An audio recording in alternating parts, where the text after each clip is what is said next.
mukadimah ini kita bicara soal ekonomi, maka apa yang disebut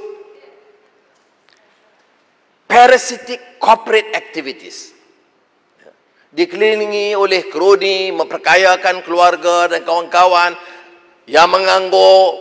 Kata Perdana Menteri semalam 650,000, tapi kenyataan Jabatan Statistik atau perangkaan yang disiarkan, diulang, ditegaskan tadi sudah mencacah 860,000. Jadi saya nasihat Perdana Menteri, kalau beri keterangan di Parlimen patut guna yang mutakhir lah.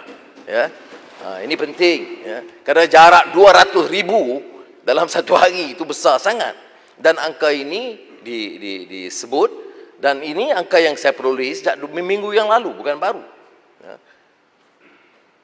Dalam keadaan pengangguran begitu meluas, orang nak makan pun susah. Usaha-usaha package rangsangan membantu, saya akui, yang dilakukan oleh kerajaan. Jabatan-jabatan kerajaan, NGO, dengan usaha gigih mereka, ahli-ahli parlimen, ahli Dewan Undangan Negeri, berikhtiar menyampaikan makanan. Tetapi pimpinan negara dalam incessantly creating new era ini adalah usaha gigih menambah jumlah menteri dan menambah jawatan GLC. Saya ingin mengingatkan, ini saya faham yang dapat jawatan pun banyak kawan-kawan saya dan saya tahniah dalam jawatan. Tetapi saya kena ingat, orang menganggur mencecah kalau dijangka unjuran akhir tahun mungkin 1 juta. Tapi kita tumpu perhatian untuk mengagihkan kekayaan. Sebab itu dalam meneliti ucapan dan banyak pandangan-pandangan yang saya setuju dan aku dari Pontian dan Pasir Mas. Tapi ada juga percobaan untuk seolah-olah mengesahkan yang lama. Dibangkitkan umpamanya, bukan nak betulkan kepinjangan yang lalu. Umpamanya, dikaitkan tentang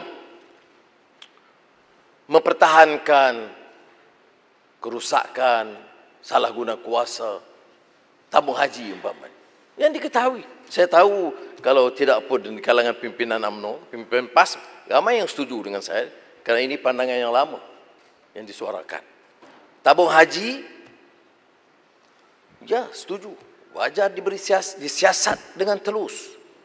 Bukan untuk memfitnah, bukan untuk mencari alasan-alasan mengesahkan kesalahan-kesalahan yang lalu.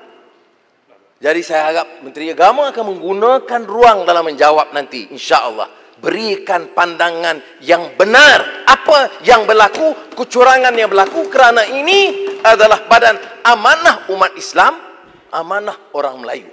Kalau ini pernah berlaku dalam tabung haji, bayangkan bagaimana kita nak incessantly creating a new age, a new era dengan mempertahankan kebobrokan yang lama.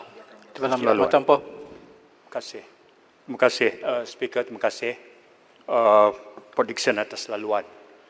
Pak Dickson menyentuh tentang tabung haji, satu institusi yang sangat sensitif dengan orang Melayu Islam.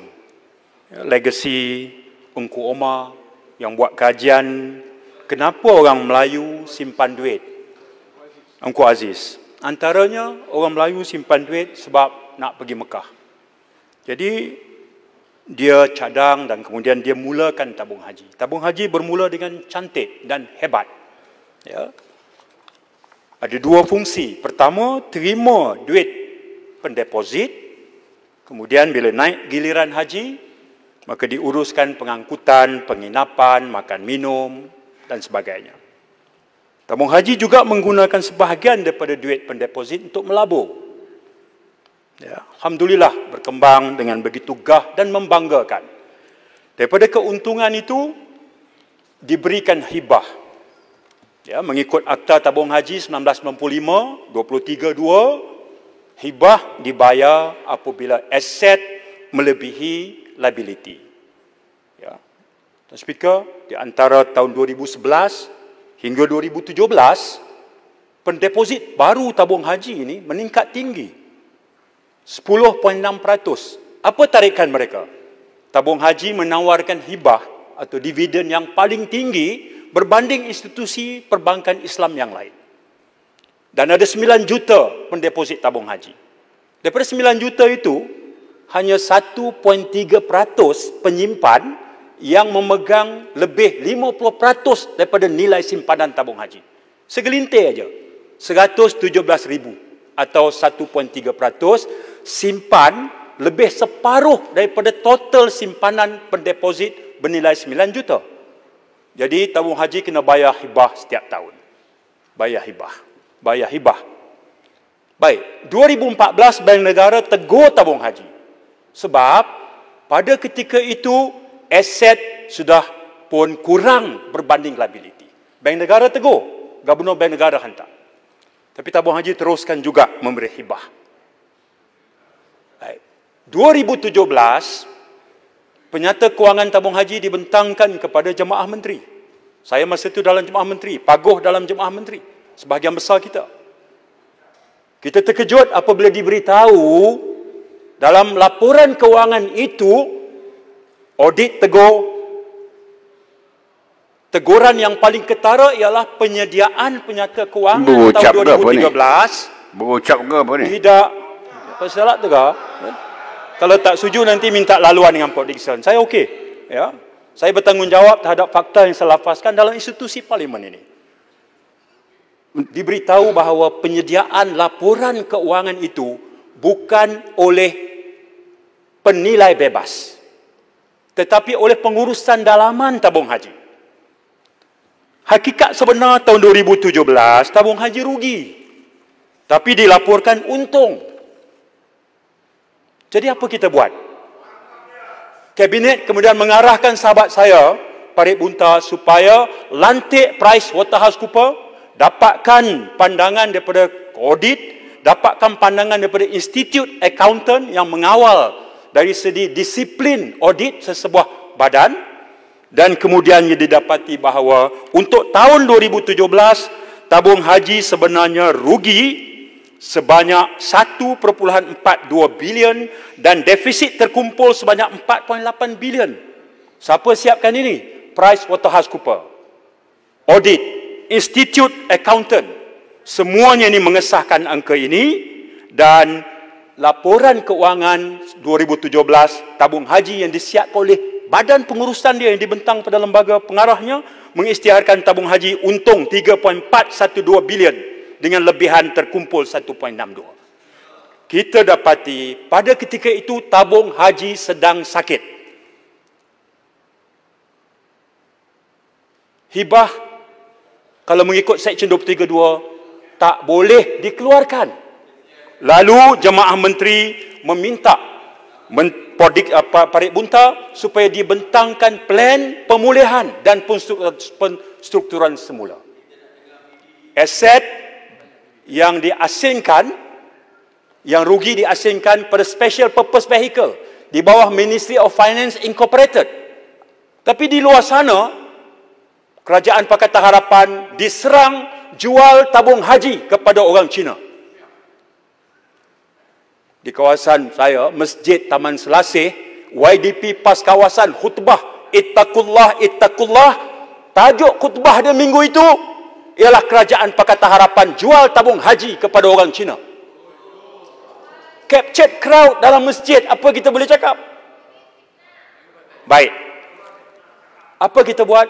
Kerajaan Pakatan Harapan kemudiannya setelah meneliti mencadangkan penyelesaian. Penyelesaian dia adalah tahun itu kerajaan suntik 500 juta ringgit, dan mulai tahun 2021 onward selama 10 tahun kerajaan suntik 1.73 bilion, menjadikan 17.3 campur 500 juta, hampir 18 bilion ringgit.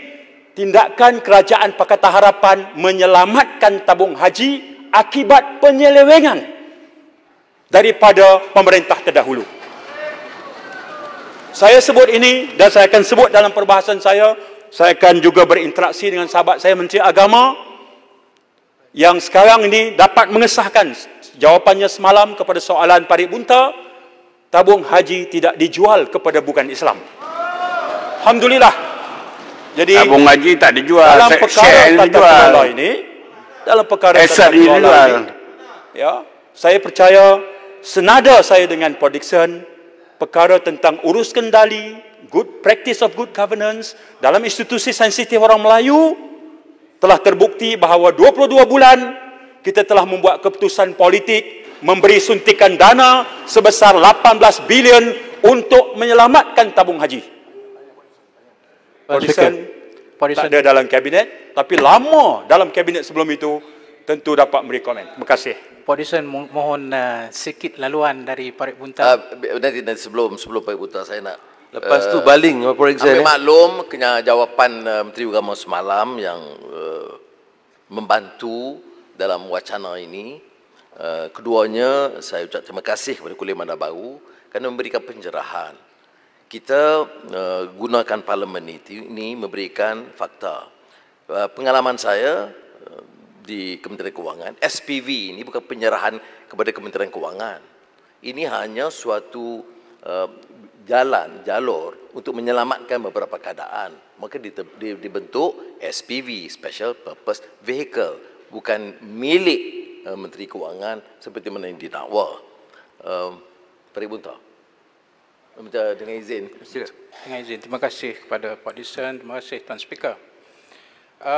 Saya ingin menambah sedikit untuk pengetahuan Dewan bahawa isu yang dibangkitkan itu bukan sahaja disebabkan kerana 10 bilion sebenarnya bila kami ambil alih pada Mei, Jun 2018, defisit sudah membengkak kepada 10 bilion.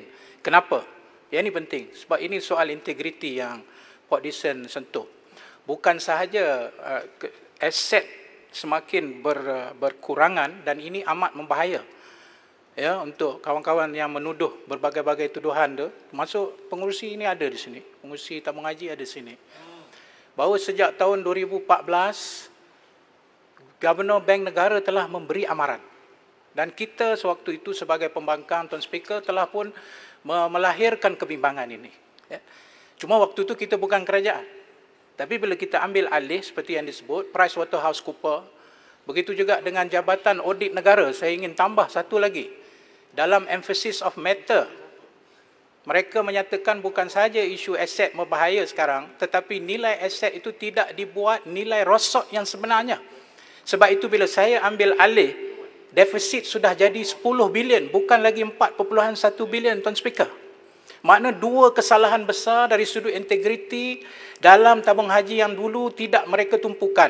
Iaitu ketika diberi amaran aset lebih rendah yang menyebabkan hibah tidak boleh dibayar, tapi mereka terus membayar dan ini menyalahi akta yang sepatutnya pengurusi tabung haji mempertahankan akta tabung haji ini. Tapi oleh kerana nak bagi juga hibah, maka mereka pun buatlah akaun cantik-cantik tak ikut nilai rosot yang sebenar, menyebabkan jikalau berterusan, Tuan Speaker, dalam Dewan ini saya menyatakan mungkin tabung haji akan tutup kedai kalau tidak ada Pakatan Harapan menyelamatkan tabung haji. Tapi malangnya Pak Dickson, saya minta supaya dimasukkan dalam ucapan, iaitu kita kena tanya kepada komitmen kerajaan sekarang. Kalau dulu Pakatan Harapan 17.8 bilion kita komitmen. Setiap bajet baru ini 500 juta. Tahun-tahun seterusnya sampai 2030 kita tetapkan bajet 1.7 bilion untuk selamatkan tabung haji. Minta Tuan Pak Dickson bertanya kepada menteri yang ada hari ini, adakah Kerajaan Perikatan Nasional ada komitmen berterusan untuk menyelamatkan tabung haji ini? Terima kasih. Pak Dickson, baling tak sikit silakan. Oleh kerana perkara ini dibangkitkan dan saya bagi dengan izin Yang Dipertua kepada Baling untuk menutup kes ini dan supaya saya boleh sambung. Terima kasih. Mauduk lain. Terima kasih. Saya hormat Yang Mohd Pak Dickson. Saya pun tak nak panjang lebar. Sebenarnya kita tahu tabung haji ini diwujudkan dalam Dewan Yang Mulia ini. Ya, dalam tabung haji, sebab itulah dia tidak di bawah Bank Negara. Walau bagaimanapun, bila Bank Negara telah mengusulkan satu surat kepada saya sendiri minta temu janji dengan Governor 2 tahun saya tak dapat jumpa. Untuk makluman, dan tak apa, saya nak minta Yang Berhormat Pak Dickson untuk usulkan juga dalam ucapan pada hari ini. Kami belah sini 2 tahun, 23 bulan yang lalu, kita minta, kita pohon kerajaan Pakatan Harapan waktu itu di bawah kepimpinan menteri yang bijaksana untuk wujudkan RCI, siasat 100%. Sampai sekarang tak buat. Tanya Perdana Menteri yang sekarang ni, adakah RCI nak diwujudkan? Lebih telus lagi untuk kita dapat jawapan yang tepat. Terima kasih. Saya tak berhalangan. Perdana Menteri sekarang, Menteri Dalam Negeri dulu, dia ramai kabinet setengah ada di belah sana, hampir setengah, mungkin 1/3. Jadi itu pertimbangan kerajaan. Kalau nampaknya ada pertikaian, Menteri Agama akan teliti, dan sekiranya tidak ada yang mempertikai, mempersoal kebenaran, kenyataan tentang suntikan yang terpaksa dibuat oleh Kerajaan Pakatan Harapan begitu, maka boleh dibuat satu siasatan yang bebas, dan ini mungkin akan meleraikan keadaan, kerana ini menimbulkan begitu hangat perbincangan dan juga kebimbangan, dan saya rasa satu bebanan kepada rakyat, terutama yang berikhtiar dan ikhlas untuk menabung untuk menunaikan fardu haji. Jadi untuk menjawab, saya secara pribadi tidak ada halangan, malah saya boleh minta Perdana Menteri untuk memberikan pertimbangan. Tetapi yang penting bukan siasat, yang penting ialah tindakan tegas untuk membetulkan dan menghukum orang-orang yang menyalahgunakan kuasa.